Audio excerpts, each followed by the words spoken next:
This is a special meeting for the Community Redevelopment and Housing Commission. Today is December 18th. Would Vice Chair please lead us in the Pledge of Allegiance? My pleasure.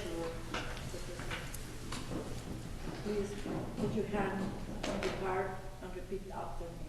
I pledge allegiance to the flag of the United States of America and to the republic for which it stands, one nation, under God, indivisible, with liberty and justice for all. Thank you. You may be seated. Madam Secretary, can you please take roll call? Vice Chair Aguinaga, Present. Commissioner Calderon, Present. Commissioner Frazier, Present. Commissioner Garcia, Present. Commissioner Perez, Present. Chair Santana, Present. Commissioner Sanchez, Commissioner Tardif, Present. Commissioner Vasquez. Thank you. We have quorum. Seeing a quorum, this meeting is officially called to order.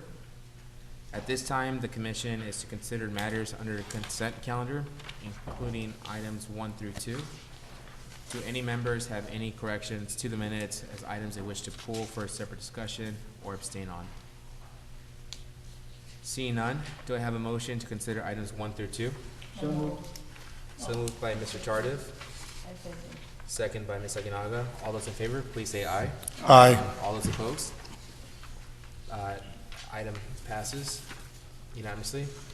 Moving on to business consent calendar, we will now have considered matters under the new business calendar. The first item on the business calendar is item number 3, public hearing for the 2020 to 2025 consideration plan. Would staff please report on this matter? Yes, Mr. Chairman, I believe you have the script to open up the public hearing for this item. Thank you. Ladies and gentlemen, this is the time and place for the public hearing of the Community Redevelopment and Housing Commission of the City of Santa Ana 2020 through 2025 Consolidation Plan. A presentation will be given on development phases of the 2020 through 2025 Consolidated Plan. Would staff please provide a presentation? Thank you all for being here tonight. Really appreciate your time. And before I forget, happy holidays to everybody. Thank you. So tonight we're going to do a brief presentation on the 5-year consolidated plan that's being processed at this moment. So let me get started. So we're going to do some brief introductions. We're going to talk about the consolidated plan overview. We're going to do a short activity that's going to require all of you to join us out here and use some markers and write on these poster boards that we have out here for you. And then we'll provide a conclusion, and then hopefully my presentation will end after that. Okay? So briefly, I want to introduce staff, and I want to do this because this has been a team effort. All the staff has been taking an active role in the consolidated plan because it's a very arduous process. So everybody knows our housing manager, Judson Brown. He provides great leadership in regards to everything that we do with housing. We also have Raquel Daly, who's the CDBG analyst. Terry Edgars, who's not here with us tonight. Janice Eccles, who's the home analyst. And Monique Lorenzana. So she's out there. So she's actually an intern from Cal State Fullerton that's helping us out with gathering all the data and putting it together so we can provide that to our consultants so that they can create the document itself. So thank you for all the staff and all your hard work for doing that. So our purpose today is to provide you information about the consolidated plan and to answer your questions. In addition to that, we want to make sure that we obtain your input about local needs and priorities that you may have, that we may not have or we're not privy to, because that's important to have your input. So before I get into the actual consolidated plan, I want to give you a little bit of history. So we currently have a consolidated plan that was created back in 2015, and it goes all the way to 2020. So we hired a management firm to do that for us. Beacon Management conducted the outreach process, and they created the document. They also created flyers, and they distributed the flyers via email to nonprofit, churches, businesses, and people who registered for the community meetings that they held. In addition to that, there were some announcements that were posted on the city website, on the Facebook page, They created one nixle, and they had one focus group meeting and 2 community meetings where they had the residents come in to give the input, and they provided the information regarding the consolidated plan. So out of those meetings that they had a total of 45 attendees or participants. So that was back 2015, 2020, okay? So let me tell you what we're doing now. So our marketing efforts that started about a month ago, we had a total of 6 community meetings. We provided translating services in English and Vietnamese and a little bit of Cambodian. That we have somebody here from the Cambodian family that assisted with that. So we had some of their folks come in and they were provided with the information. We send out 200 emails to nonprofits through Constant Contact. We send out 600 emails to businesses through the Santa Ana Chamber of Commerce, so we got them involved in this process as well. We send out 50 emails to businesses through Constant Contact. Those were the businesses that were registered in Constant Contact.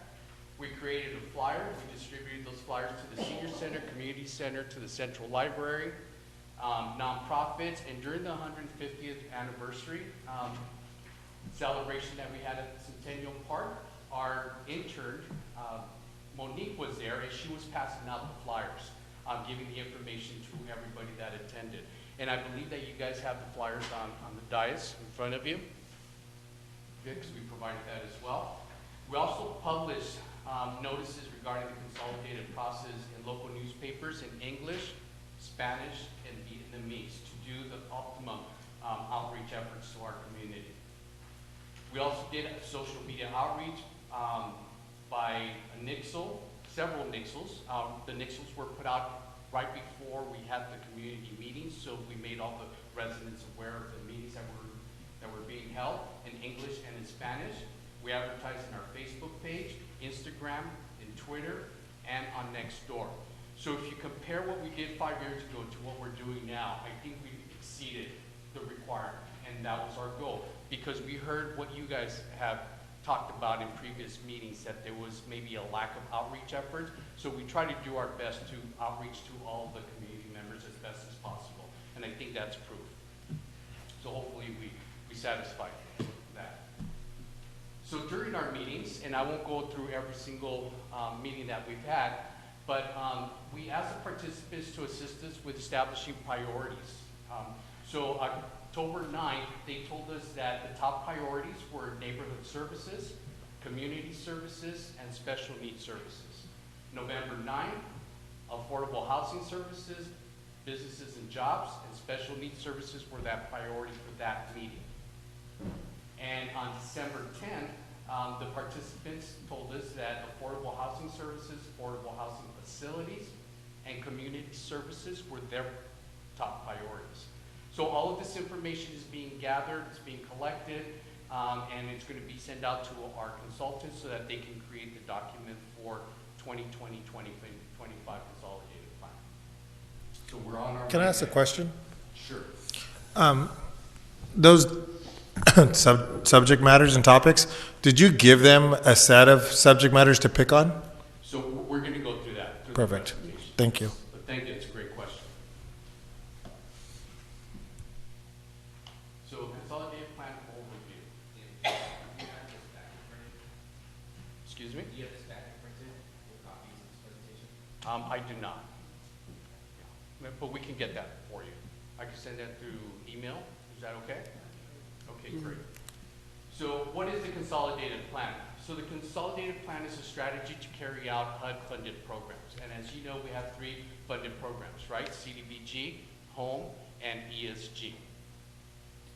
It's completed every 5 years. It's submitted to HUD as part of the application process to continue to receive funding. And the plan itself emphasizes a participatory process among residents, organization, businesses, and stakeholders like all of you. And lastly, it's a management tool for us to assess how we're performing. So the plan establishes goals for a 5-year period, right? But every single year we have to create what's called an annual action plan that tells us that what we're going to do in that year to satisfy what we said in the 5-year plan. plan. So for example, if we said that in 5 years we were gonna do a total of 20 residential street improvements, we were going to redo those streets. Year 1, we're probably gonna do 5. Year 2, another 5, until year 4, and hopefully we satisfy the required, or the goal that we set in the consolidated plan for 5 years. So that's how that works. And we have to report that to HUD. And I'm sure you get, I don't know if you guys remember, there's a report that we have to submit called the CAPER. So the CAPER is our assessment tool to let HUD know if we're meeting our goal. So the consolidated plan is not, it's a document that's comprised of all of these different documents and activities. So we have to do a citizen participation plan that's come to the commission. All of you have reviewed the citizen participation plan and you approved it. So it's a done document. We have some monitoring tool, an action plan, certifications that we have to do, needs assessment, and analysis of impediments. And with the analysis of impediments, you guys have a flyer in front of you as well that looks like this, analysis of impediments to fair housing. We're actually collaborating with several cities to develop this document, and we are having our meeting on January 29th here at the chambers, and we welcome everybody to participate and give the input for the analysis of impediments to fair housing. So I hope you can participate in that as well. So the consolidated plan goals. When we create the document, we're going to have to establish goals. So we use the acronym SMART. SMART means specific, right? What will be accomplished during those 5 years? And I gave you an example already for the residential street improvements. How will the city accomplish that goal? So we have to provide that in the document itself. It has to be measurable, right? So we have to give a number. So every year we're going to complete 5. Right? And we have to report that through the CAPER to HUD.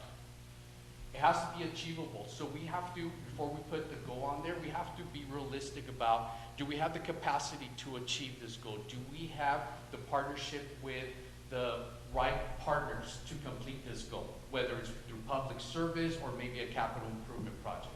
Yes, ma'am. I'm sorry. When you're talking about fixing the streets, are you talking about basically the pavement? Or what are you talking about? So it can be, it has to be a reconstruction of a residential street. So it can't be just putting like a pothole, we can't repair that. That's not an eligible activity under CDBG. So we have to tear the whole street and redo it. Or if it's a concrete street, we could do segments of the concrete street. The reason why I'm asking you this is because it's been many times, and it's been a long time promise that Rate Street and Civic Center, people is very complaining about that. Ceci, Hmm? can we bring it back to the presentation and talk about that afterwards? Yeah, we can do that, but I just want to know who to talk to. Yeah. After. And I actually have great news on Rate Street. We're actually producing a substantial amendment to our annual action plan to fix Rate Street between 5th Street and Civic Center. So that's going to come to you hopefully in January if you approve it. Then we're going to reallocate some funds to Public Works so they can fix that section of the street, because we know that it's Yeah, but it should go all the way down to Washington. Think about it.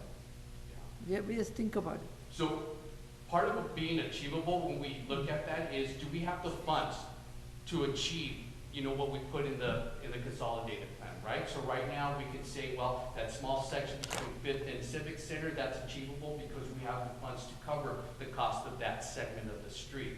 So that's part of the process that we go through. The other thing, the other item is relevance. So how will this goal resolve the needs of the community? And that's why we do the community meetings. We want to get their input. What is going on in your community that needs addressing by CDBG or by the city, period, right? So we're collecting all that data and it'll be presented in the document itself. And then time bound, right? So we have to make sure that it's reasonable. So we're going to do the certain goals within a reasonable amount of time and not let them linger for 4 or 5 years. That's not good for the community. So Santa Ana programs and activities. So like I mentioned before, there are 3 programs that are funded through HUD, CDBG, Home, and ESG. Through CDBG, we receive annual allocation of $5.7 million. That equates to $28.5 million in 5-year period. Okay. So under CDBG, we can acquire property, we can do some housing rehabilitation projects, economic development, infrastructure improvements, public facility improvements, public services through our nonprofits, and homelessness prevention. Under the home program, we receive $1.7 million on a yearly basis, and in 5 years, we could potentially receive $8.5 million. Under home, we could acquire property. We have a home buyer assistance program, a homeowner rehabilitation program, multifamily rental new construction program, multifamily rental rehabilitation, new construction for ownership, and the tenant-based rental assistance program. We don't do all of it right now, but we can, okay, depending on the needs of the community. And then the last one is ESG. We get roughly about $500,000 in 5 years, $2.5 million. Okay? Under that program, we do street outreach, emergency shelters, rapid rehousing programs, homelessness prevention, and data collection that's reported to HUD as well. So those are the 3 programs. So what I'm going to do now is I'm going to transfer the presentation to my colleague, Mikkel Daly, that's going to talk about the category, which is community facilities, and she's going to talk about the different activities under that category. Okay? And that's very important because when we start doing the activity, you're going to go over to the poster boards and you're going to see the same headers, right? Community facilities, that's the first one here. And under the community facilities are all the different activities. So you're going to help us prioritize where we should spend the money. And I'll explain that when we get to that point. And before we hand it off to Mikkel, just again for context, right? This is our 6th and final workshop. And the idea with this workshop was to involve you guys as commissioners to inform us as well, and together with the community on our local needs, our priorities on how we should spend our funds in a consolidated plan. We didn't want to come back to you with our consolidated plan in March or April, and obviously your first question will be, what was the participation process that staff undertook to get feedback on the consolidated plan? We want to come back with you and say, well, you guys actually were there. You were literally there on the 6th workshop, and you informed us on how to spend and allocate our funds in our consolidated plan. So that's, and again, we provided you with a lot of the context too in terms of the participation process that we undertook 5 years ago versus today, and let me warm hand off to Mikkel.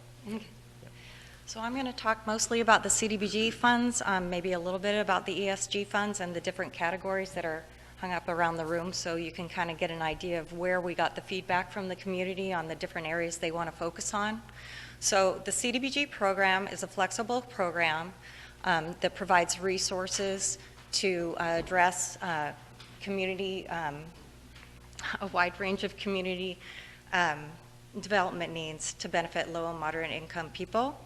And so, according to HUD, the goals for the CON plan are to produce decent housing, suitable living environments, and expand job and economic opportunities. And so, another thing to know about it is the national objective for HUD. You have 3 ways to meet it. 1, benefit low and moderate income people.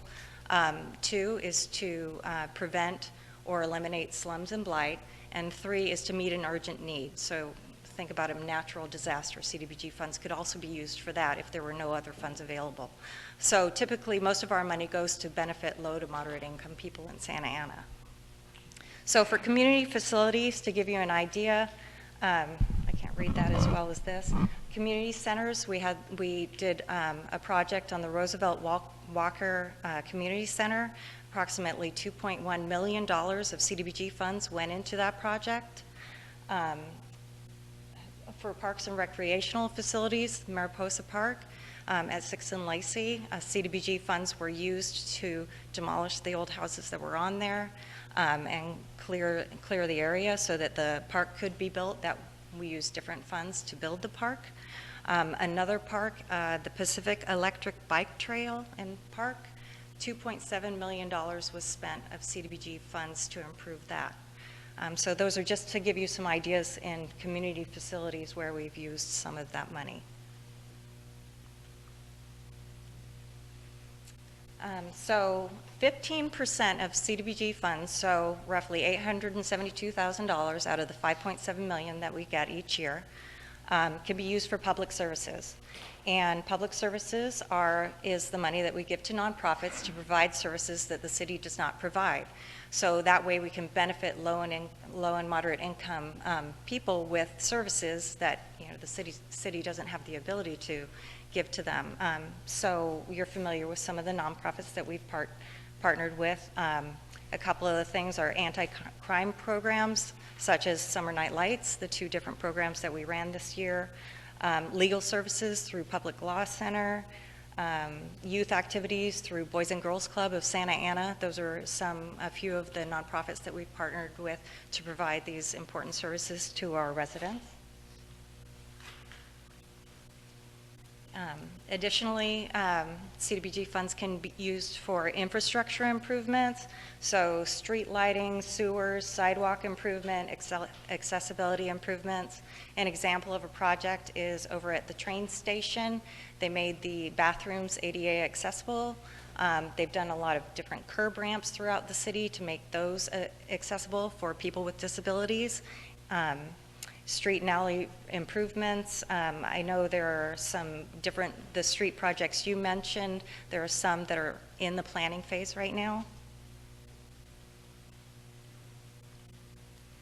So our special needs services, once again, a lot of times these kind of services are provided by nonprofit organizations or public services.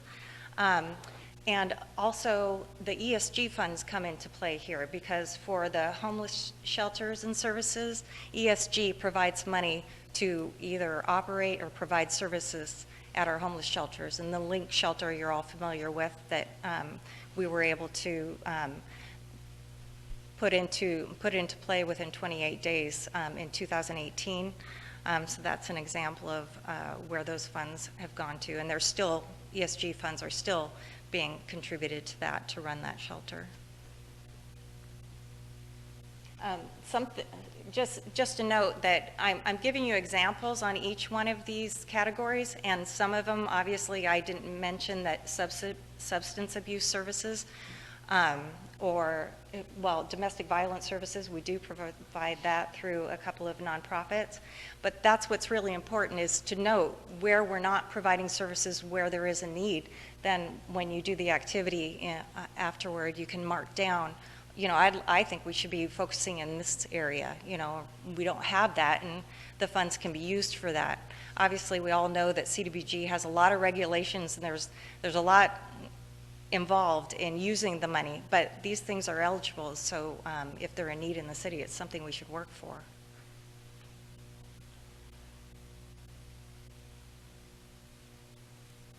So neighborhood services, once again, I talked about Mariposa Park, how they were, that it was cleaned up and then turned into a park. Code enforcement, we do fund code enforcement with CDBG funds. It's very restricted. It has to be a low to moderate income area of Santa Ana, which isn't difficult to find at Santa Ana, but it also has to be deteriorated or deteriorating for a code enforcement officer to legally, charge CDBG for that and use those funds. And Santa Ana is really good at identifying those areas. Last year they responded to over 4,000 complaints, which resulted in almost $2 million in repairs to over 400 properties. So, that's keeping the deteriorating areas in Santa Ana from getting worse. Yes? I have a question. Is that something that's automatically done on the back end, or is that something that the person who's cited with the code enforcement violation has to investigate to see if they're available to utilize? We don't pay for the repairs. Is that what you're asking? No, that's not what I said. Now, so if they get a code enforcement, you said that it's very stringent applying CDBG funds to code enforcement. That process, is that something that you guys automatically look into, or is that something that the person who was originally given the citation would have to investigate to see if they're available to use those funds?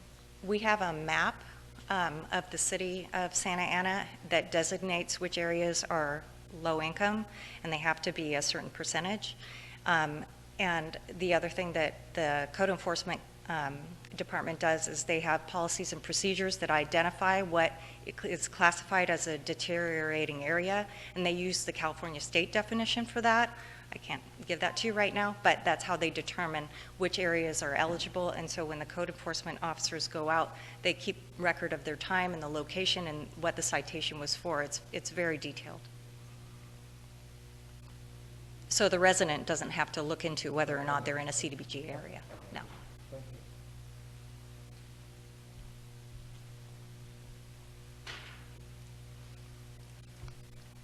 you. Okay, and then, of course, businesses and jobs. So, like I mentioned in the beginning, the HUD goals are to expand job and economic opportunities. A lot of this kind of stuff can also be done through nonprofit organizations or through the city.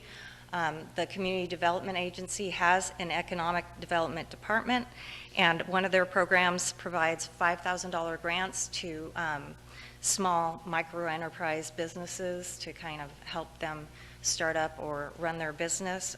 Two examples of that in the city of Santa Ana are the Family Bike Shop and Chavita's Juice and Bagels. So this is the end of what I'm going to talk about. Janice is going to talk a little bit more about affordable housing. Do you have any questions on all of these slides that I just went through? Thank you, good job. Thanks.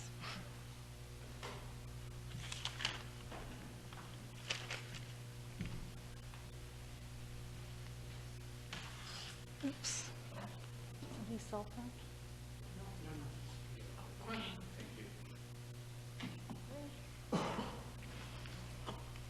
Okay, hello. You all know me, I think. I'm Janice. I'm the Housing Programs Analyst, and I oversee the Home Program, which, as David mentioned, is about $1.7 million allocation annually. I want to begin by just letting you know that the Home Program is not an acronym for something. It actually it's actually Home Investment Partnership Program. That's the actual name of the program.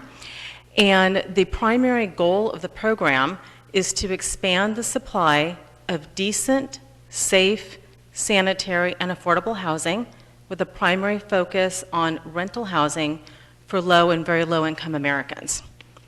Now, when we look at San Jose, we always have to put everything in the context of what the needs are, and we touched a little bit on that earlier with the demographics. I want to kind of get you present to that when we talk about affordable housing. If you look at our housing element, it shows that 64% of the city residents are considered low income by HUD guidelines, and fully 21% are living at the poverty line. You'll also learn that we have a high number of immigrant families and a high number of families with a large family size. So 5, 6, 7, 8 people in a family, in a household. What that means is that there's two primary issues that we're trying to address a lot of times, and that's overcrowding and rent burden households.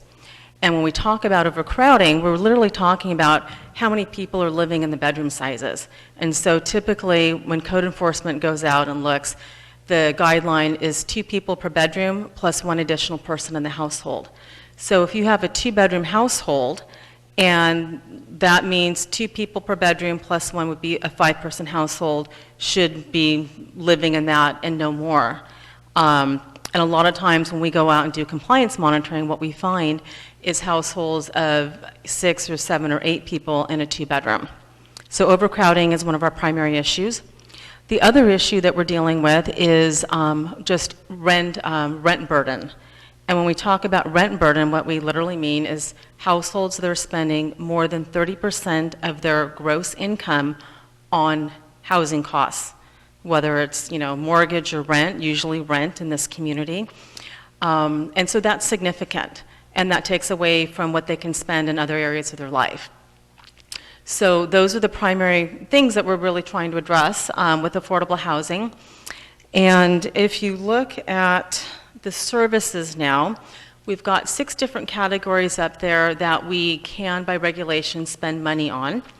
There's 3 categories that we currently focus on right now.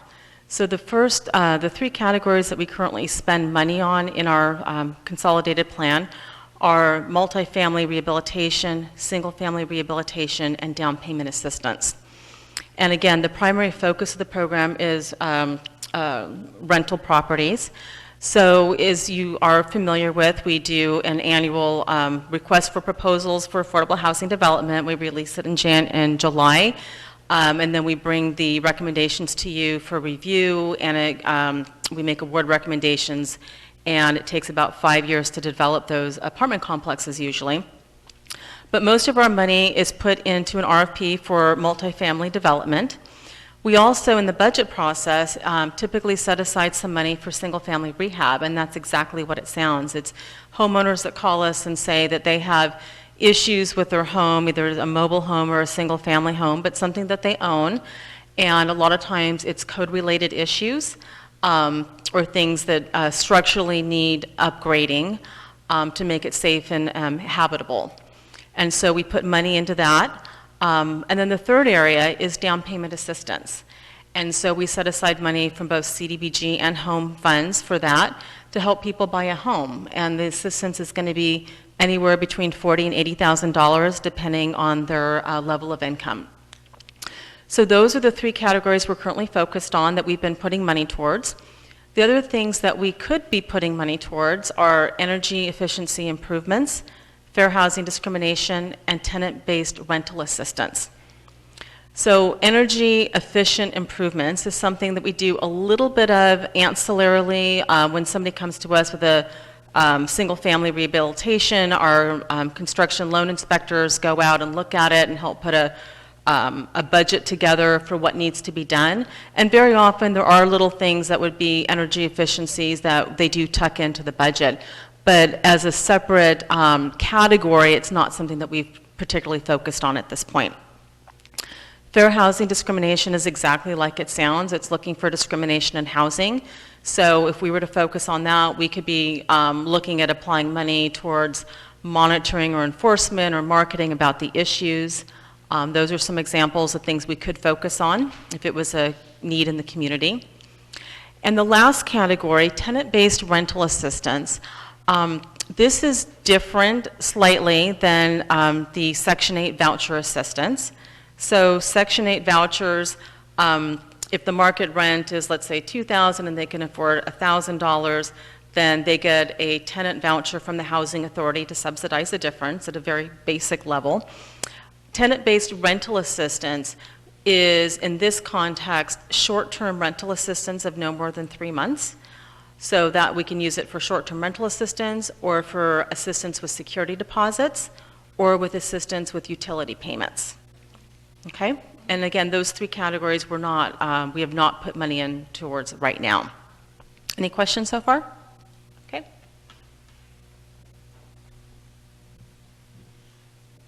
Wait, I have a question actually. Perfect. So going back to the 6 categories that you have up, after today we can change the 3 that you listed, or will they still be the same and it'll have to come up like next year or something like that?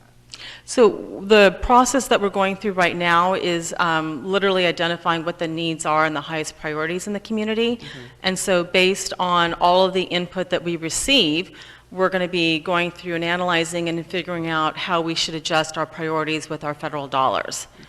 And so it could be that, you know, the need and the priority in the community is still exactly what we've been doing, and we might change, you know, tweak a little bit of the dollars that we allocate to each category, but basically it stays the same.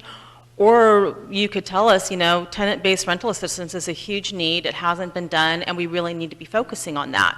And then that would be something that staff would take back and potentially develop a brand new program. Thank you. Does that make sense? I'm a real estate agent. Yes. That's what I do my last time in life. Mm-hmm. I've been asked continuously about the $40,000, but people think that it's really easy to just go and ask. So how can I find out the qualifications or give them the right response or what they need to do? That's for first-time buyers? Right, it's for first-time buyers. The process is literally starting with a phone call to our office to let us know that either you have a client that's interested or they can call us directly. And we have a screening process that we'll go through over the phone with them to establish, basic eligibility. There's information we can email to them, but typically it's starting, after a brief eligibility review, they would start an application process with our loan specialist. Okay, And thank so- you. That'll be good if you can give me your phone after or email it to me, Okay. Bianca. Yeah, I'd be happy to email you further information on that, Cecilia. Your name, thank you. Since we're kind of piggybacking off Miguel's comment, is there a way to extend this survey? Are we on a timeline crunch? We are on a timeline. Yeah, if I can comment on that, staff are on a established timeline, and we released the survey on October 1st and made it available we're making it available until December 31st, 90 days. And then in addition, we've held 6 workshops. So we are on a very tight timeline to ensure that the drafting and assessment, the review of the data that we've collected during that 3-month period begins January 1st. Yeah, I don't want to jump ahead, but I think I shared this link on my social media. I got like 2 people who liked it and no one shared it, and 227 submission on a survey on a 3-month period.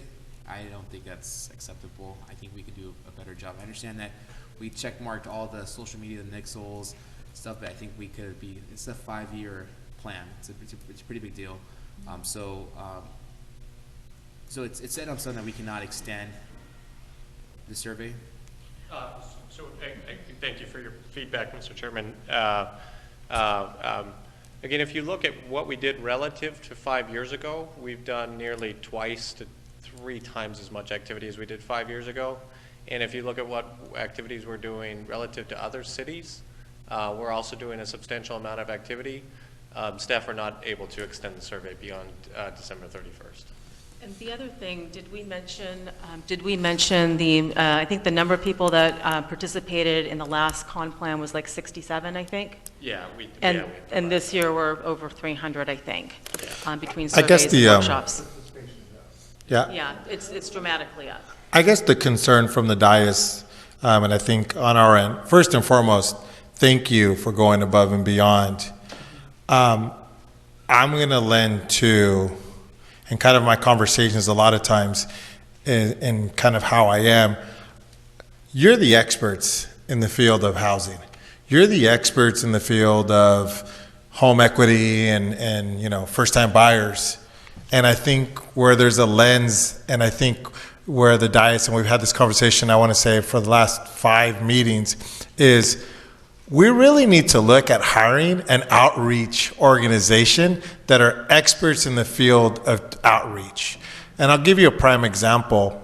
In a school setting, funding formulas changed, and under LCAP, which is local control, we're mandated now through our parent meetings to have these conversations to distinguish where our funds are. I guarantee you, if you look at Santa Ana Unified's local control, accountability, and outreach, I guarantee you there's probably going to be over 4,000 people that fill out a survey, and I'm even saying that's going to be a low number. And again, even that organization or that structure, they're hiring outside individuals to provide this true kind of outreach of a process.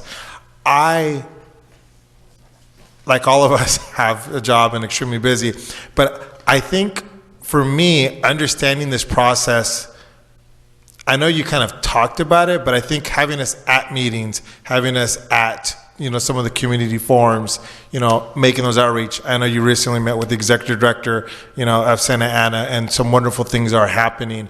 But I think if we would have reached out earlier, had processes, they have newly designed health centers now where we can ask these questions. And I think where our chairman is trying to say is a lot of us here have, and we can support those connecting dots to this. It's just extremely difficult for me to approve something when I see a number of 200 in a city.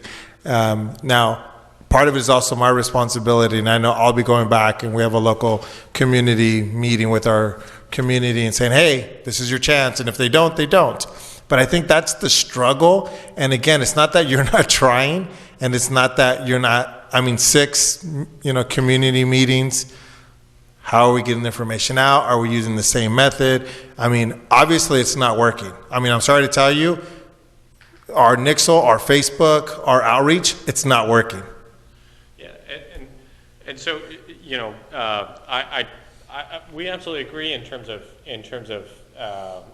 we need more public participation. The idea to hire an additional staff, the resources that we have with our federal grants are extremely limited, and so that staff would have to be paid for by the general fund and outside of our department instead of by our department's resources, because we don't have the resources to do that.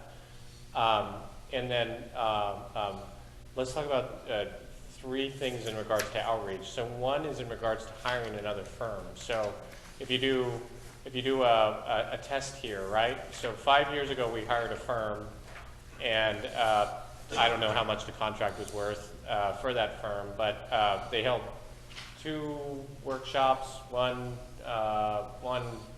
what they call it, a work study or something like that, and got like a quarter of the participants that we've gotten through versus, if you're testing one with a firm and then one versus our staff outreach, we've gotten 4 times as much participation as hiring that outside firm. If you look at so I talked about, hiring a staff that would have to be funded by the city's general fund. We talked about, the comparison between hiring an outside firm versus our staff efforts and the results between the two. Not saying that you couldn't hire the right firm, but then I want to give you a third example of you hiring the right firm, right? So 5 years ago we hired that firm, and that's the results that we got and the participation we got.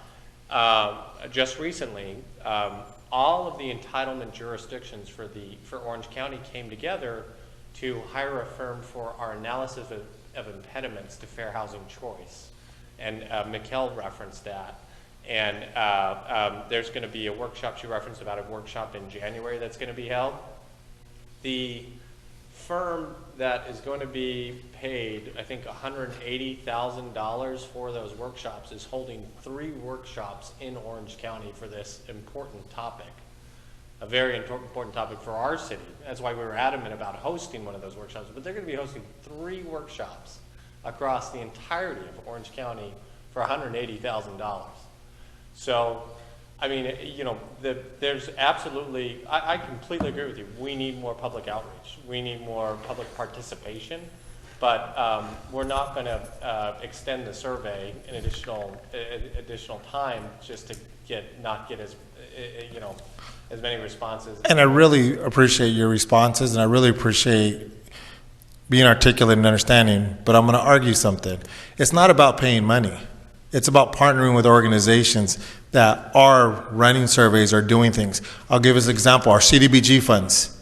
We can state in our CDBG funds, one of the things that we're requiring is as we're giving you these funds, that we hear back from your community. There's people here that sit on organizations that host family nights on a daily basis. Our San Antonio Unified School District, it's not about paying them to run a survey or to have staff answer questions. So believe me, I work in a government agency, and I know sometimes we waste hundreds of thousands of dollars, for these outside consultants and picking the right organization. So to me, I think it's more of kind of working with each other, and more saying, okay, this is what we're doing, this is what's happening, and I actually don't even like having this conversation on the dais. I'd rather even just pick up the phone and say, hey, this is our struggle, what are we doing, and being just ahead of the game and saying, hey, listen, in the next 30 days, we're struggling, this is all we have. Do you have any ideas? Do you have any suggestions so we can help with that process? Because again,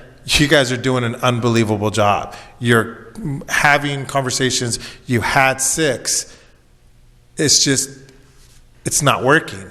And as it's not working, how can we support each other? How can we take a look? And there might be a point in time when we both say, well, hey, you know what? It is what it is. And I think that's that process. And specifically for me, I'm not throwing it on just you and your staff. It's also about me supporting you and making sure we reach out. And I think that's the conversation that our chair had. And maybe I need to do a better job of taking my notes and seeing them before these meetings. But I think just there needs to be more conversation and dialogue with each other for that support. I know I'm talking a lot. Thank you. No, if I can jump in, I mean, the 3 out of the 6 meetings were here at the council chambers, and, parking is not so friendly. Even though you validate it, it's still a challenging place to get. And even the times, Wednesday, 10 a.m., December 10th at 10 a.m. here on a Tuesday, it's just, we want to, like Jim said, we need to think outside the box. We need to go to the sources, not just, throw things on social media and expect a reaction. I was looking at my profile and I saw only 2 people like this, but since we cannot extend this, we have till the end of the month. Is that correct? Yes, sir. And from here to the end of the month, what can we do to help boost this or get more folks to participate in the survey? And in regards to parking and times, we were very deliberate in terms of the times and locations of our workshops. So if we go back, I don't know what slide we're on here. I don't want to mix it up too much. But we held, and help me out here. Yeah. One of them was held specifically in the morning at 10 a.m. because we were targeting nonprofits. And so we do have a database of our nonprofits. We folded in all of our nonprofit affordable housing developers as well. Basically all the different organizations that we work with across our department and funding sources, and specifically invited them during the day because that's what we thought they're fitting it in during their day because it's a working event for them. So we targeted nonprofits specifically during the day, and Willard Elementary, right? Was it at Willard? Yeah, that's Yes, 6:30. Willard Elementary School. At night, I think? Yes, at night, we had one Delhi. participant. And we asked the school to pass out flyers before the kids went home to school a week before the meeting. We advertised the constant contact. We went overboard on trying to advertise for Willard, and we only had What was the turnout at Willard? 1%. Quick question. I know we just got back from Willard and CDBG, a visit that I think some of our staff attended. Yeah, this past week. Yeah. Yeah, Was there parents there at the at the nonprofit? on the tour? Yeah. Oh, I didn't go on. There were parents there. Yeah, More than one? Yes. I think Okay. the one root of what you're saying is next 5 years from now, right? When we either decide to hire a great consultant who can do this way better than we can, or we start these workshops with you guys and really figure out how you guys can help us get the word out. Because we try. No, and I agree. And one thing that I was even going to say for us is let's start writing down individuals that we can give city staff to connect, that are hosting parent meetings, that are hosting events, that are doing stuff. Because we do know from here on the Dice perspective of organizations, I know we're connected with the Floral Park and Park Santiago associations, and we go to those meetings where we can say, let's give us 5 minutes, to pass out this survey, pass that out. I know the stuff you do with Madison Park, I know the work that Nati does with Salvador Park, and, a lot of these nonprofits. I just think it's a matter of helping and supporting it, and I think if we can just write down, I know Mr. Justin met with, like I said, Santa Ana Unified the other day, and it was a great conversation, and I think it's just about the support. It's not always about the consultants, and believe me, I agree, sometimes we spend money when we don't need to. So thank you, and I appreciate you listening to that feedback. Yeah. I'll send it back. Any other comments, Mike? No, not right now. Thank you. Please continue.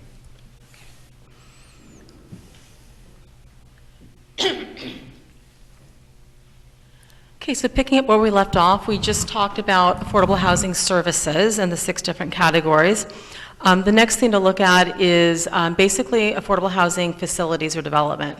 So if we're actually talking about putting money into developing new affordable housing, we have a choice as far as what we target.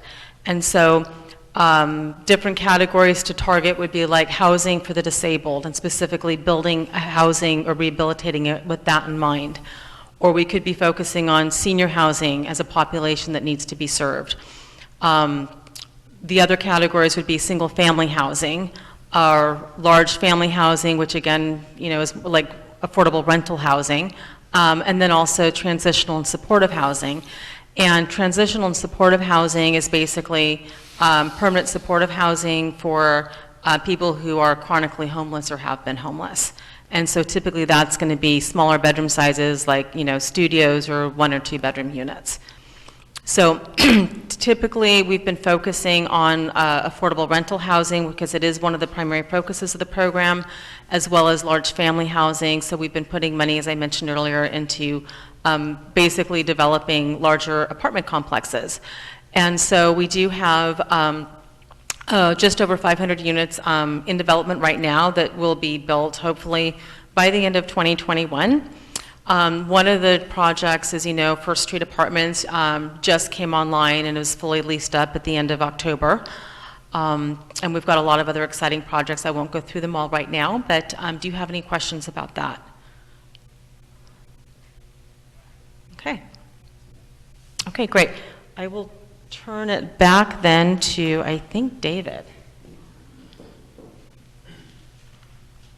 Let me just go back to something real quick. So when I started the presentation, I wanted to be sure that I pointed out all of our marketing efforts, because I wanted to make that clear comparison of what was done 5 years ago to what we're doing today. One thing that I failed to mention was that part of that survey, we had 227 people fill out that survey. And that survey is really, really long because it's for a 5-year plan, right? So 227 people took the time to fill out that survey. So let me ask you this, how many of you have completed that survey? 3? Maybe 4? 5, 6. Okay. Awesome. Well, thank you for doing that. So 223 people completed in English. I have not, actually. Right. I didn't even know where it was, so. Yeah.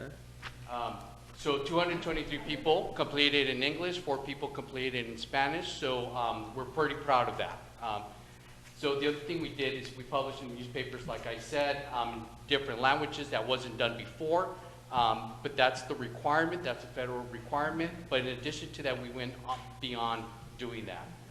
We had somebody attend the 150th celebration. We passed out flyers.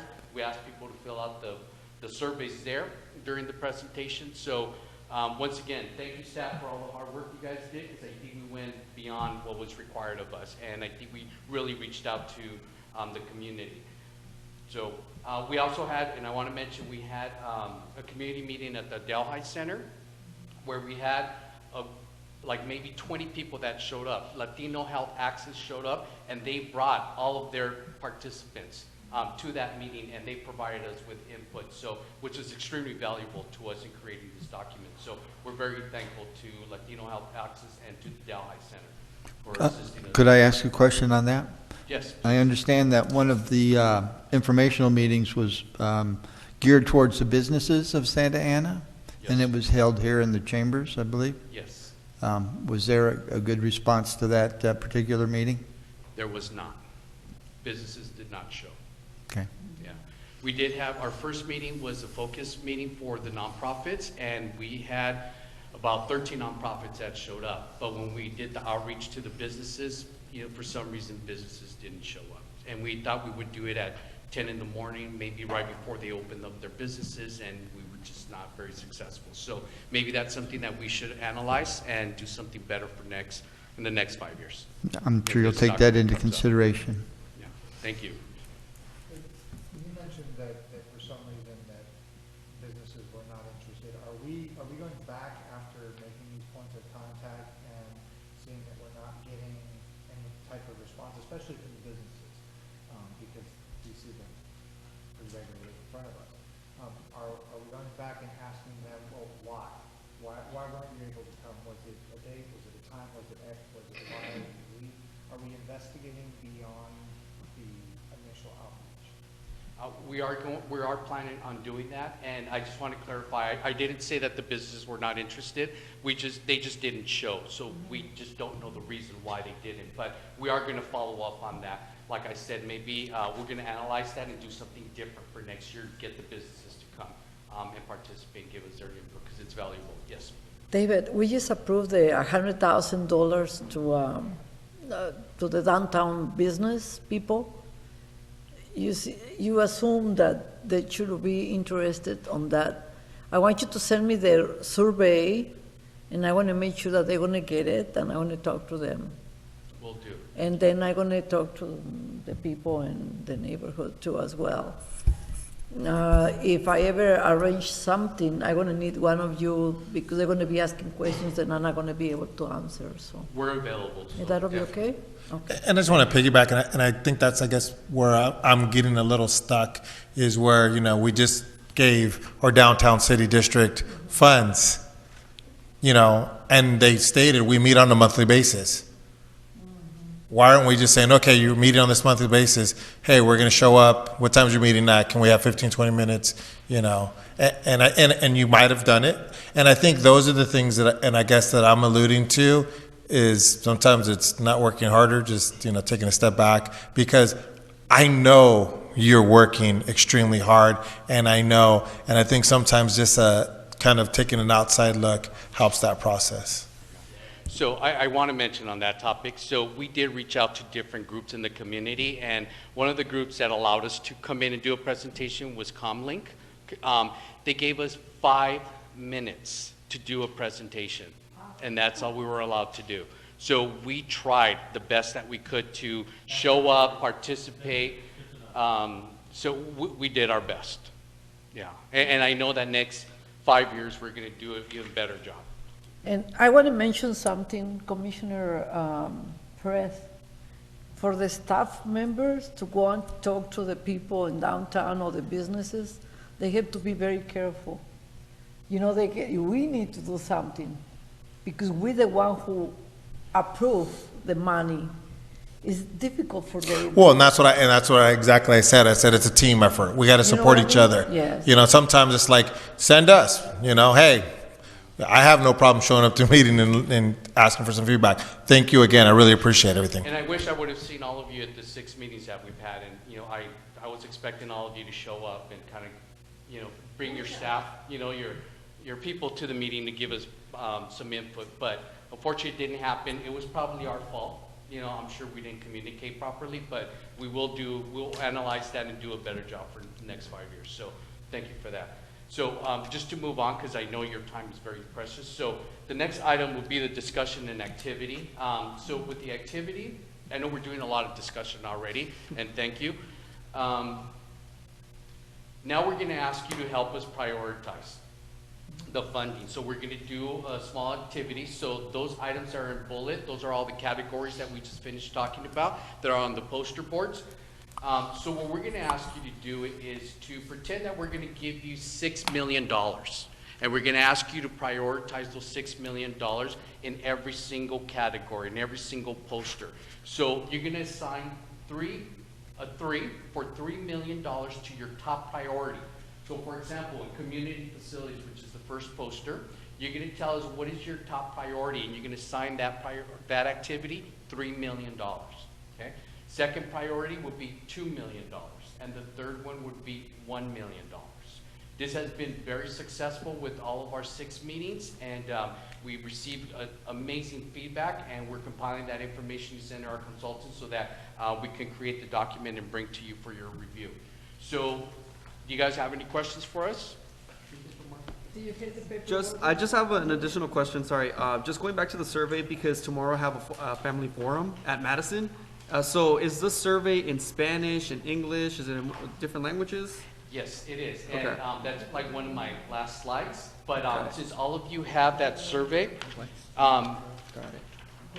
so the flyer that you have, it's in English and Spanish, and the QR code that's in the back is, and the Spanish side is the Spanish survey. Yeah, And it's very easy to use. In all of our meetings that we've been to, people had no idea how to access the survey, so we actually did a presentation where we open up our camera on our phones, and we hover over the code, and we teach them that as soon as you hover over, the survey pops up, and all you have to do is touch the survey, and the survey opens up, and they just go through, sorry, technical difficulty. Just gotta unlock your, yeah. His code is 9554. I just did Just in that on case. live screen, right? I gotta Right. change it tonight, okay. So let me just show you real quick. So you hover over the code, the link comes up, you click on it, and there's a survey in English and in Spanish. And they just go in and answer all the questions, and they get saved and sent to our consultant for their Excellent. review. Do you have this information on two things? One, on a text where I can send out a max text, and then the second one is, do you have it on email so that I can send it out on email? We have it on email, but not on text. But I'll see if maybe we can do that with somebody who has a city phone, so they can provide that to you. Okay. And David, can I get the sign-in sheets from all the events that you've had so far?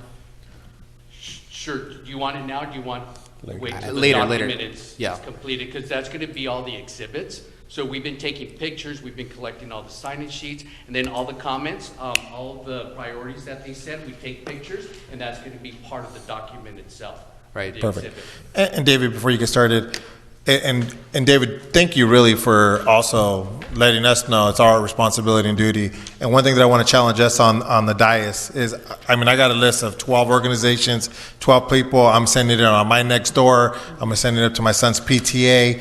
I think we here need to lead by example, okay? That number is 227 roughly. You know, we really need to double it on our end, you know. So please, please, please, Cecilia, I'm watching you. But we really need to send it out and reminders how key and critical and support our city staff on this endeavor. So thank you. Thank you. So with that said, there is a sign-in sheet for everybody here today. We have members of the public as well that are going to participate today and prioritize some of the activities for us. So we're going to pass out the markers. We're going to ask you to stand up, go up to the boards, and then just give us your priorities. 3 for 3 million, 2 for 2 million, 1 for 1 million. And then we'll come back and do a conclusion. And all of them? Yes, and all of them, because they're all different categories, right? So for each one.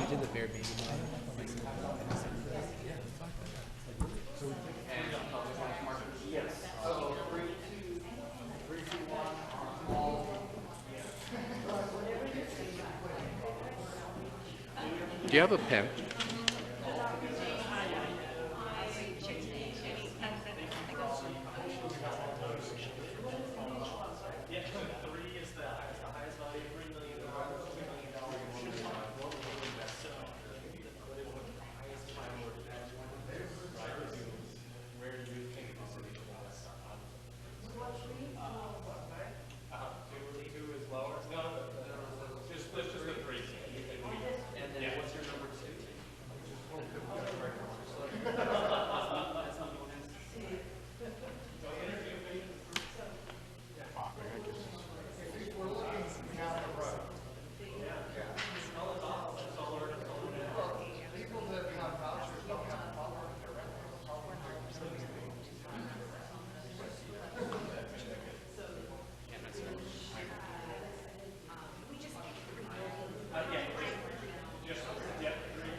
Okay, so I think everybody's back.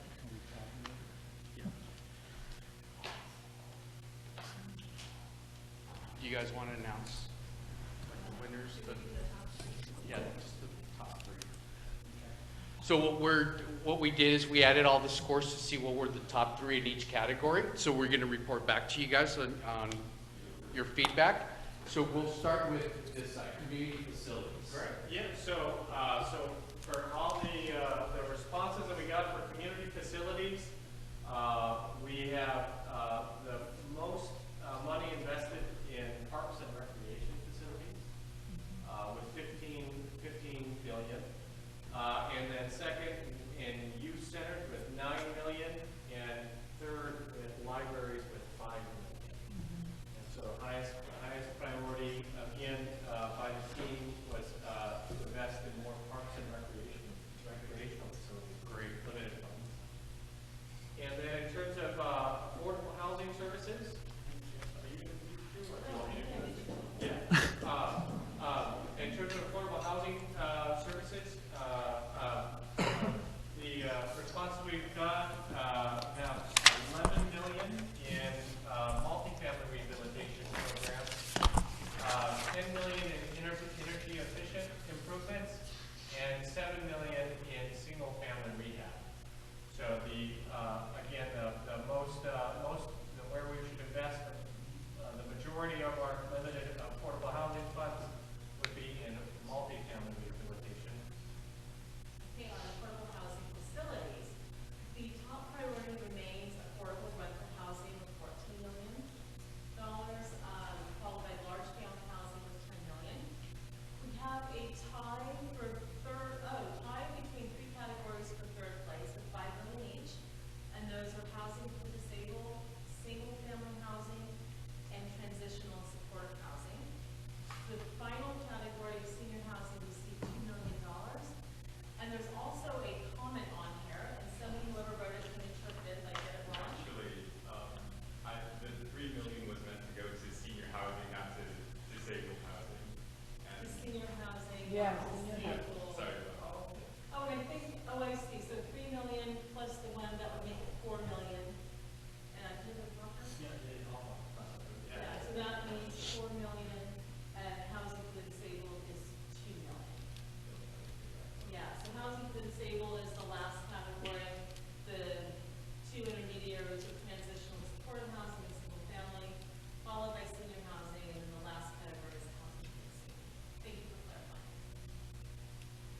With our last one here with infrastructure improvements, we have the vast majority interested in investing $18 million in street/alley improvements, and then in a far second at $8 million for sidewalk improvements for that infrastructure improvements category. For neighborhood services, graffiti removal is number 1 at 14 million. And then cleanup of abandoned lots and buildings comes in at 9 million. And then there's a tie for the third, which is tree planting and parking facilities. And then moving on to special needs services, it's like number 1 is for homeless shelters and services. No, actually, sorry. Number 1 is neglected abuse children's centers and services. Number 2 is homeless shelters and services. And the third is domestic violence services. For community services, we have mental services as our top priority, anti-crime programs as our second, and then youth activities as our third. For businesses and jobs, top priority was commercial facade improvements. Second came into be job creation and retention. Third came into be employment training. Awesome, thank you. I don't know if we want to do anything about this, but nobody filled out the staff one. And what the staff one is each one of these categories, it's determining which category is most important to you. So, I don't know, maybe on the way out, we want to write something down. Yeah, definitely, because that's important. So maybe on your way out, you could do that. Do it right now. Do you want to do it right now? do it Okay, now. should only take a couple minutes? All right. Do it. Sounds great. Come on, board. Getting your steps in, right?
Can we get these categorized by commissioner of what their priorities are?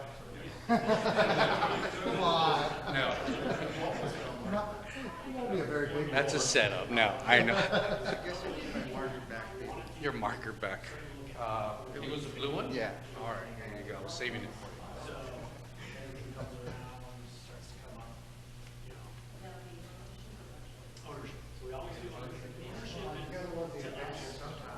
Yeah, sometimes.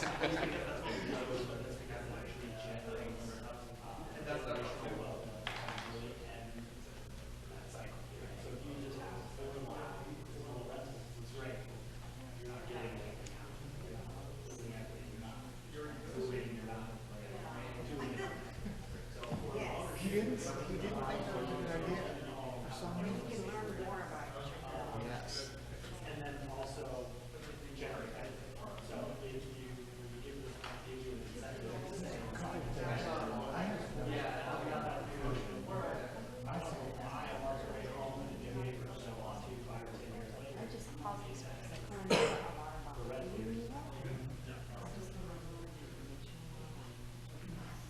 For the same animal, it doesn't require it. You can do it completely anonymous. Like, you can put your tell me on the map where you're going to do that, and then you have the option of doing your email address if you want to update for it. What they'll do is for that update, they'll send you a picture of where they just painted it. It's really, really responsive. And yeah, you can do it. Sure.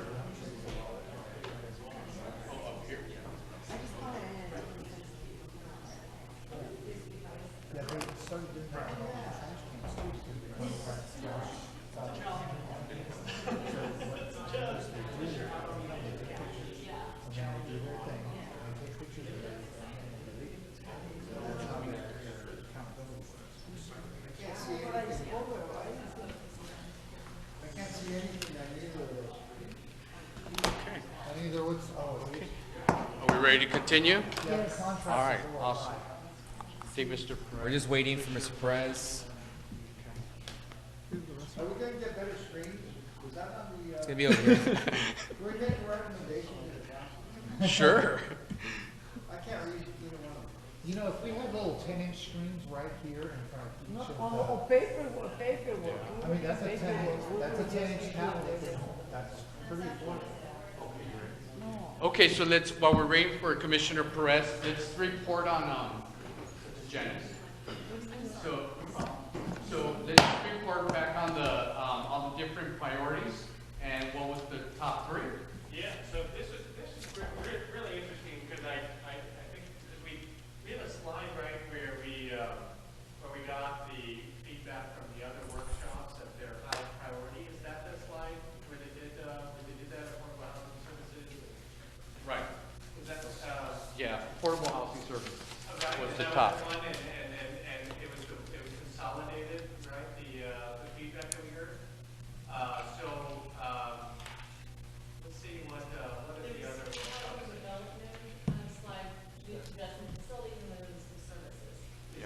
So the top one was affordable housing services. And it consolidates these, right? Yes. Okay, so relative to those ones, where the majority said affordable housing services as their top priority, and the top said neighborhood services, right? That was the nonprofit workshop. And then the second column's the second highest priority? Yes. Okay, so relative to that one, so our team here said neighborhood services was where we should invest the majority of our funds first with $13 million. And then tied for second and third was special needs services and community facilities. And with $7 million each. So really, really interesting outcome in terms of the differences between what our commissioners think and the rest of the workshop. We're gonna take a quick picture because I'm gonna publish this on social media to encourage folks to take part of the survey. So if you guys wanna squeeze in really quick or stay in your spots, doesn't really matter. It's all. Counting three, okay? Just smiles. 1, 2, 3. Awesome. Great. I encourage you guys to share. So thank you for your input, your participation. We took some pictures of all of the posters with all of your priorities. We're going to send that to our consultants so they can compile the information and put it in a document for us, and then we'll bring that back so you guys can review. So thank you for that. So what do you think? What did you guys think about the activity? I actually enjoy it. It's very interactive. Someone walking up, it's easy to do. And but I also agree with the app or with the scanning capabilities. That's also fun because if you're on the go, you can just quickly take a picture and do it as you go. So any comments to my right? This was great. I've been to a number of the different things that the city provides as far as manager training, things like that. This was one of the better activities because it really pulls you into, it doesn't lead you through it and say, well, maybe you want this, and maybe you want this. It really leads you to make up your own mind and decide. And the fact that they're split up so far, the independent categories, and then doing a summary, it really causes you to really stand behind your convictions, because if you get to that one back there and questioning yourself, then how much did you not question yourself on it? And that really puts the accountability back on us. And also just to piggyback off of that, you know, just being realistic with the amount of monies we were allowed to, you know, like how much can we actually get done with $3 million or $2 million or $1 million? So, I mean, that was a really good perspective to take a look at, you know, so I really liked the activity. It was really good. Yeah. Thank you. Thank you so much for putting all this together. Our pleasure, and thank you all for your feedback. Yeah, it's very helpful. So, so let me just wrap this up and tell you what the next step is. So today is our last meeting, our public hearing. So we do have members of the community here with us as well that participated.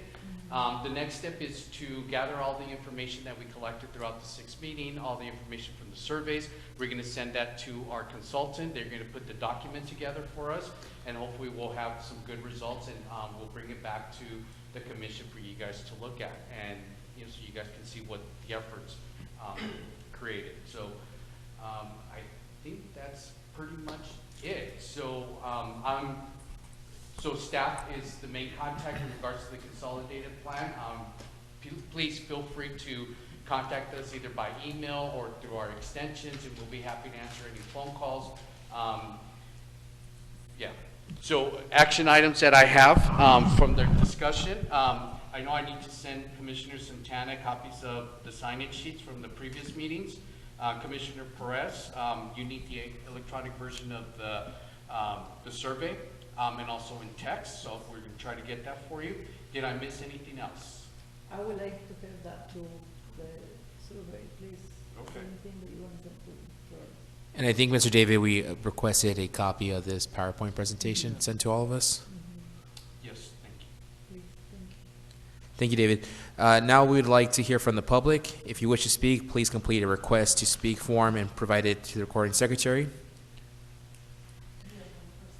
Great. You can come up. Hello, my name is Ravi. Can you talk into the mic, Mr. Ravi? My name is Ravi, and I'm with the Cambodian community of Santa Ana. And before I get started, I just wanted to say thank you, Commissioner Perez. I mentioned this to you, but for your and all of your personal interest in community input and how it's crucial to something like this. That is the context of what I'm going to say today.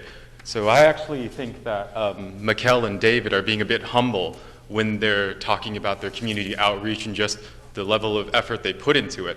I can't speak for others, but when I reached out to them, when I heard about the meetings or open to public engagement, I told them that our community, our Cambodian community of Santa Ana, we're older, we're either monolingual or we're limited English proficient. It's hard for us to participate in things like this, especially relatively high-level things that talk about spending, talk about different parts of the city. They don't translate well into our language, especially not to people that aren't used to participating in civic processes like this. But David and Mikkel, they provided us the translation services. They told us about the most appropriate or the most relevant times. They had the meetings late at night after our community members got off work. And it's that sort of attention, that sort of like vested intentional interest in getting particular members of our community out and having their opinion, that's what stuck to us. And they followed up with us. They asked us if we were coming to the next meetings. They asked us if we were coming here. And I think that sort of involvement, that sort of intention gets lost when you look at it like this, because it's not mentioned anywhere in here. They didn't mention it at all because maybe it's not too relevant to the specific agenda, but I think it's really important. And I think this sort of attention to our monolingual, our limited English-speaking communities are generally our communities that have been historically not civically engaged. I think the attention they gave to us is really important, and if we could see that codified, I think the data you get from the community members, it's going to be so much more in-depth, it's going to be so much more nuanced, and it's going to be so much more crucial to plans like this. And thank you for your time. Thank you, Mr. Thank you very much. I'd like to thank each speaker for their comments and let you know that your comments will be considered in the report. The public hearing is now closed. Moving on to public comments. Is there anyone here for public comments? Does the public have any public comments they wish to speak to the commission? Seeing none. We are now moving on to staff member comments. Does the staff have any comments they wish to share with the commission? Yes, thank you, Mr. Chairman and members of the commission. Thank you so much again for participating and really giving us great feedback on during the workshop.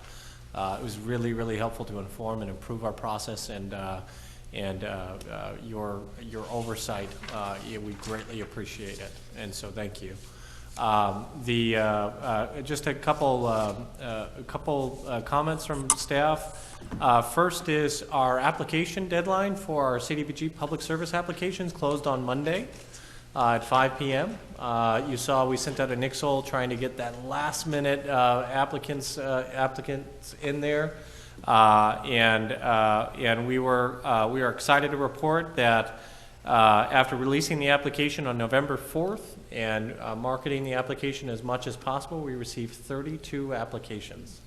So 32 applications. From here, the next steps, and help me out through this. So the next steps is our commission, full commission will be convened on January 7th and 9th from 3 to 7 p.m. So please mark those dates on your calendar. Don't make any plans those 2 days, and make accommodations at work so you can fully participate in the interview process for the applicants who applied. Yes, Commissioner. Judson, other plans have been made for me by the federal district court. I have jury duty starting on the 7th for 12 days. shoot. Sorry. Okay, okay. Thank you for letting us know. We will have, definitely have coffee and snacks, keep everybody energized, and granola bars and stuff, so that everybody can get through the interviews with our 32 applicants.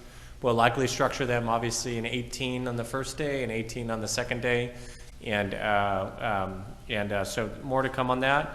And then in addition, our committee who will be reviewing the applications, Chairman Santana, Commissioner Aguinaga, and Commissioner Perez, together with David,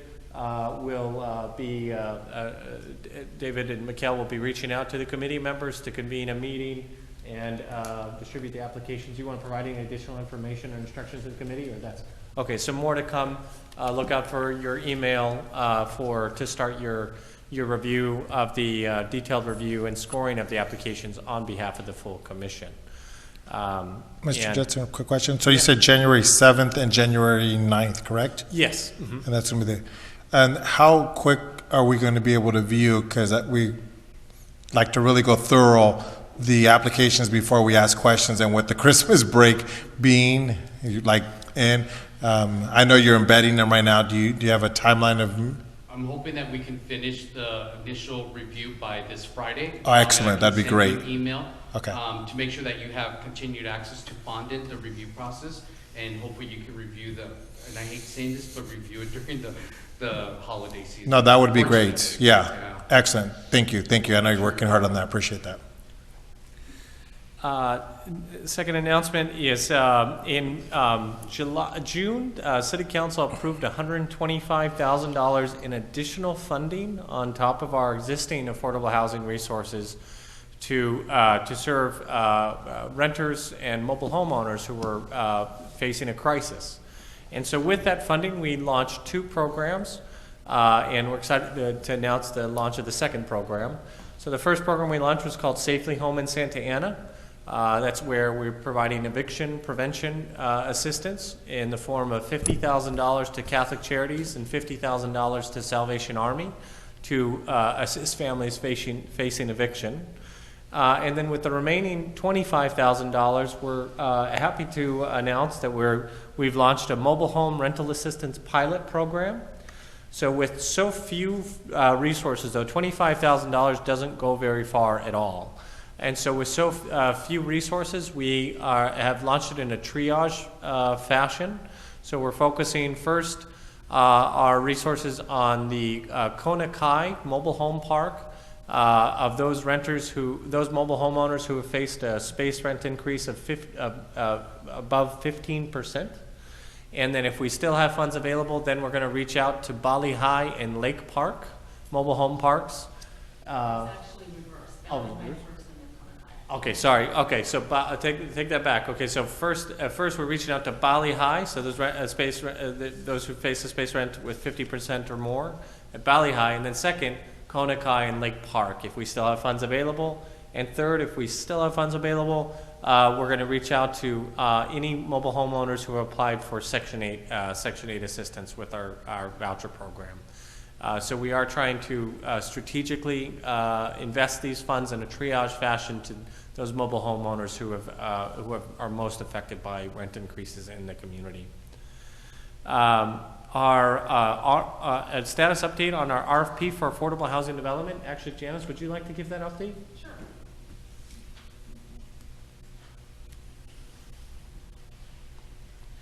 So we received 4 proposals during our first round. The due date was October 15th. We have just completed the minimum threshold review, and we will be convening the review panel the first week of January, and then making initial recommendations for awards and bringing that to you hopefully in January or February, but hopefully January. We are excited to bring that forward to you and for your review and consideration. And the whatever developer we select will have their full development team for your questions and review.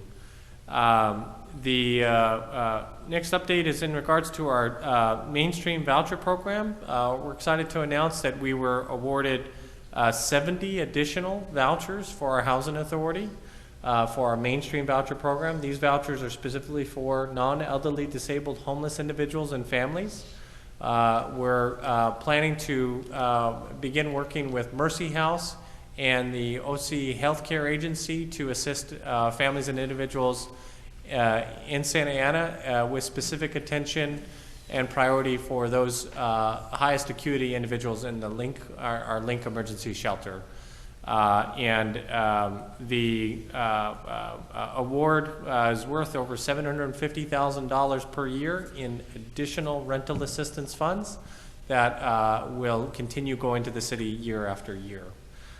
In addition to that, voucher award, we were also awarded 25 vouchers for transitional age youth. Actually, I'm sorry, not transitional age youth, for emancipated foster youth.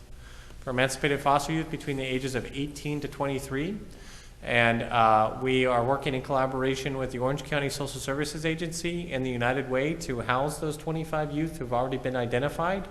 And we were one of only 13 housing authorities nationwide to receive that award of funds. A press event is scheduled for tomorrow. If anybody is interested in coming to that press event, it's tomorrow at 10 o'clock.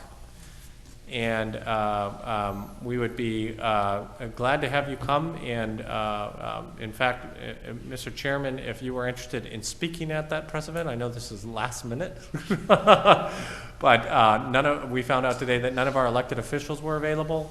And I was asked to speak on behalf of the city, but if you're interested and available, or if any other commissioner is interested, it's at 10 a.m. tomorrow. And the press event will be with the United Way, with HUD, and with the Orangewood Foundation tomorrow morning. Couple other updates, just some significant updates on our projects in pre-development. For our Francis Xavier project, which has been renamed FX Residences. That project is still going through the entitlement process and has received their comments back from our planning and building agency. We do not have yet a date when we intend to bring back their lease agreement and their loan agreement to City Council. For our North Harbor Village project, that's the 89-unit project for homeless veterans, being developed by Jamboree Housing. They are still working to pursue their sources of financing. We hosted the Housing and Community Development Department here about 2 weeks ago in our City Council chambers for their Veterans Housing and Homelessness Prevention Grant Fund. And the NOFA has been released, and Jamboree Housing intends to submit an application to that source of funds to develop the North Harbor Village project. For our Lacey and Vance project, we do not have any. No, actually, the update we have is that the developer, who's here in the audience, has started their environmental review process, and so they are out at the site now, boring to conduct their phase 2 environmental study. For our Legacy Square project, last night City Council held a Tax Equity and Financial Responsibility Act hearing, thereby allowing the developer to apply for and receive $40 million in bond proceeds to develop that project. They have a very strong path forward to close on their financing within the next 6 months. And they have two very strong sources that they're pursuing optimistically, and we should have more information on the results of those awards of funds in January or February. For our Crossroads at Washington project, the developer is also conducting their environmental review studies out at the site. And we're proactively working with the county real estate office to finalize their lease agreement, because it's a joint lease agreement. If you remember that project, it's half of it's owned by the county, half of it's owned by the city. So we're doing it. We have a joint lease agreement. So The draft has been finalized between the city and the county, and right now the developer is currently reviewing that draft and providing us back with their comments. And lastly, last night we held a graduation ceremony for 4 new graduates from our Family Self-Sufficiency Program.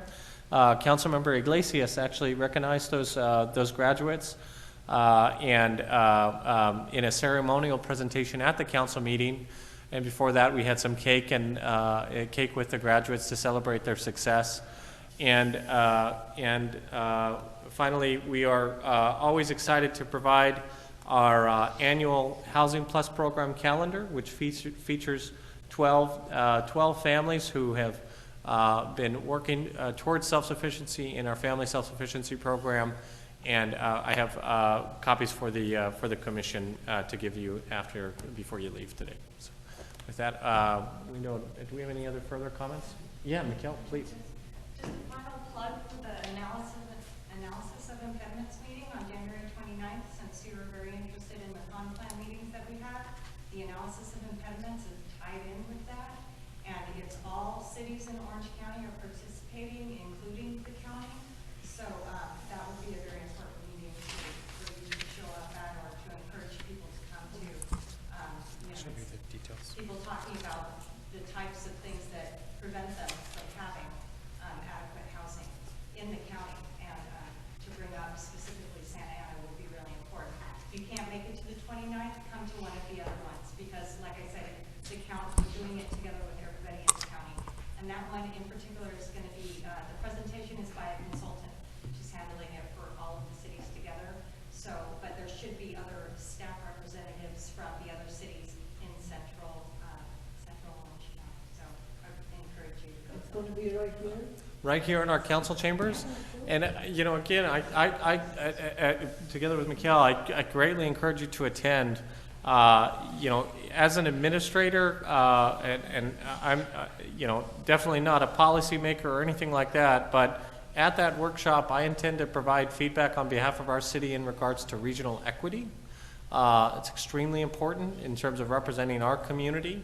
And I want to be sure that the consultant who is receiving feedback for that analysis of impediments here's our feedback in regards to regional equity and solutions that other cities should be considering, policy solutions that other cities should be considering to improve their efforts to develop affordable housing across Orange County.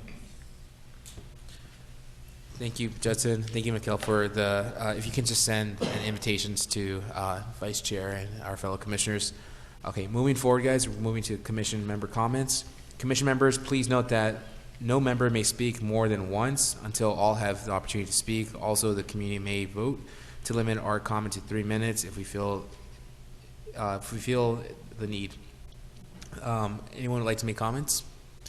Miguel? No comments? So I just wanted to say, after having been here for about almost 4 years now, and seeing how a lot of the processes have grown and changed, the outreach that you guys do is hundreds of times better than what it was when I first walked through the door. And I know that was some previous commissioners' goals is to improve that, and it has improved. It's sad that the outcomes are not representative of the amount of effort that you guys are putting into it. That would be really nice. But it does open up the door to explore more things now that we know that those aren't working. So I look forward to Thank you, Vince. more educated in that. So thank you. Thank you, Ms. Monica. I had an idea I wanted to share with everybody, get your feedback on. So a few months ago, I was part of an ad hoc committee, as part of this commission, to review the CDBG process. I tried to come up with a new process, which is underway now. But as part of that committee, I was able to join because David and Mikkel accommodated me by zooming me into those meetings that we had, which were about 3 of them. And they were during work hours, so I was able to join that way. But what I wanted to propose is see if we can have a meeting just to brainstorm community outreach tactics that we can come up with and propose to our city staff and see if they're feasible. And part of that is kind of talking about how we can insert ourselves into that process and help the staff with community outreach. I know I personally have some ideas that I'd like to share, but I would love if that was a process we could all participate in if we wanted to, and join or have that meeting sometime after this whole CDBG. You know, we're going to be really busy with that, but sometime in the spring where we can convene for 1 hour and not to rehash what is currently being done, but more, because we all know what is in play right now, but come up with some different ideas that can help our city staff and also where we can participate in as well. So that's just something for the future thought if you want to explore that. Thank you, Commissioner Garcia. Vice Chair? No, I'm okay. Commissioner Tardif? Yes, I'd like to thank staff for the process and making sure that the commission has input. I had a question, Judson, on the naming of our projects, like Tiny Tim Plaza, Veterans Project is pretty self-explanatory. Actually, my point is, how'd you come up? I know where FX came from, but is there going to be any explanation of that? I don't really care for that designation of a project. Do we have any input into that? If you have any ideas, I'd be glad to pass them on to the developer. Our experience has been that the developers name the projects and then tell us what their name of their project is. Veterans Village, though, they did have a more inclusive process. Not only did they ask their staff internally what they thought would be the best name for that project, but they also asked us. And they are, on opening day, they are going to be renaming that project to Heroes Landing after inclusive, survey response where they gathered feedback from everybody. And we were able to tell them and inform their process, not only what we thought would be a good name, but we also advised them not to rename it before the project's open, because that way nobody's confused in terms of, the eligibility process for the project. But yeah, if you've got ideas for FX residences, I'd be glad to share it with the developers. It's in Lacey neighborhood, right? It is, yeah. How about the physician from the early 20th century, Lacey? He's the brother of Theo Lacey, who was the sheriff. He was a physician that actually worked with the poor people in Santa Ana, and it might be worthwhile to looking into possibly naming the project after him. I think it's Jonathan Lacey. And he was a Physician. Yeah.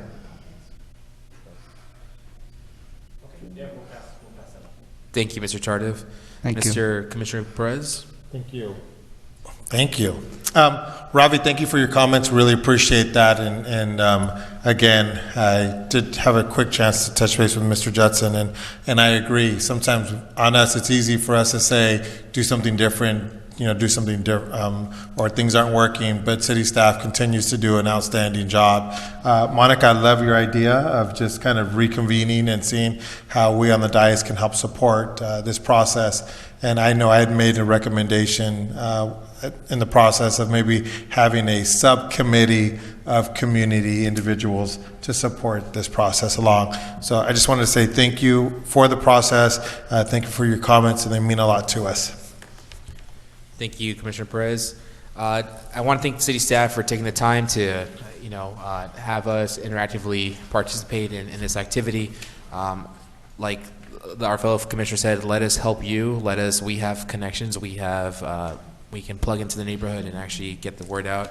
Like everyone, we want to see these chambers full with residents and students and our seniors who want to input. This is, our city and our future.